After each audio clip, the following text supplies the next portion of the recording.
RI media நேயர்களுக்கு வணக்கம். நாம் இன்று ஒரு குட்டி கதை பார்க்க போகிறோம். அந்த கதையின் மூலம் நமக்குள் ஒரு நம்பிக்கை பிறக்கும். நிச்சயமாக அந்த கதையின் பெயர் விறகு வெட்டியின் நம்பிக்கை. பூஞ்சோலை என்ற ஒரு அழகிய கிராமத்தில் விறகு வெட்டி ஒருவர் வாழ்ந்து வந்தார்.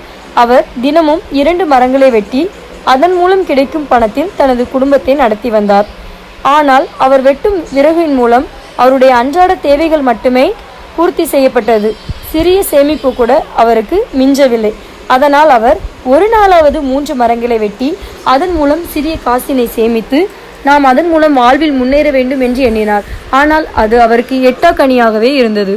ஒரு நாள் மரங்களை வெட்டிவிட்டு வீட்டிற்கு வரும் வழியில் ஒரு நாணயத்தை கண்டார். அதை கையில் எடுத்து கொண்டார். அதை பார்க்கும்போது அவர் தந்தை கூறியது அவருக்கு நினைவு வந்தது. அதாவது, ஒரு நாணயம் உண்டு, அதற்கு ஒரு சக்தி உண்டு, அது நம்மிடம் இருந்தால் நாம் எதை வேண்டுமானாலும் வென்றுவிடலாம் என்று அவர் தந்தை கூறியது நினைவிற்கு வந்தது. அவர் அந்த நாணயத்தை எடுத்து தன் தலைப்பாயின் ஒரு முனையில் முனிந்து வைத்து கொண்டார். மறுநாள் காலையில் எந்திரித்து தன் தலைப்பாயை கட்டி கொண்டு காட்டிற்கு விறகு வெட்ட சென்றார். அவர் 2 மரங்களை சீக்கிரமாகவே வெட்டிவிட்டார். 3வது மரத்தையும் அன்று மிக வேகமாக வெட்டி முடித்து விட்டார்.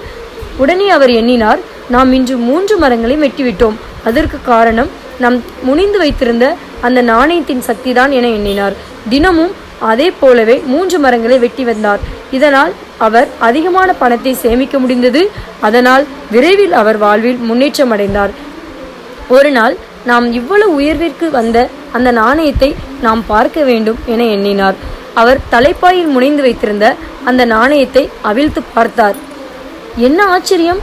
அது வேறேதோ ஒரு நாணயம் இருந்தது. உடனே மனைவி அழைத்தார். இங்கு நான் வைத்திருந்த நாணயம் எங்கே? இது என்ன வேறொரு நாணயம் இருக்கிறது என்று கேட்டார். உடனே மனைவி கூறினார், நீங்கள் கொண்டு வந்த நாணயம் அன்றே நான் துணியை அலசும் போது அது ஆற்றில் போய்விட்டது. நீங்கள் அது தெரிந்தால் வருத்தப்படுவீர்கள் என்று நான் வேறொரு நாணயத்தை எடுத்து அதே போலே முனிந்து வைத்து விட்டேன் என்று கூறினார். அப்பொழுதுதான் விறகு வெட்டிக்கு நினைவு வந்தது. நாணயத்தில் எந்த சக்தியும் இல்லை, நமக்குள் உள்ள சக்தி தான் நம்மை வேலை செய்ய வைத்தது, சம்பாதிக்க வைத்தது, வாழ்வில் முன்னேற வைத்தது என எண்ணினார். இதன் மூலம் என்ன தெரிகிறது? கடவுள் ஒவ்வொரு தனி மனிதத்திற்கும் ஒவ்வொரு சக்தியை கொடுத்திருக்கிறார். அதன் மூலம் அனைவரும் வாழ்வில் முன்னேற்றம் அடைய முடியும். நன்றி, வணக்கம்.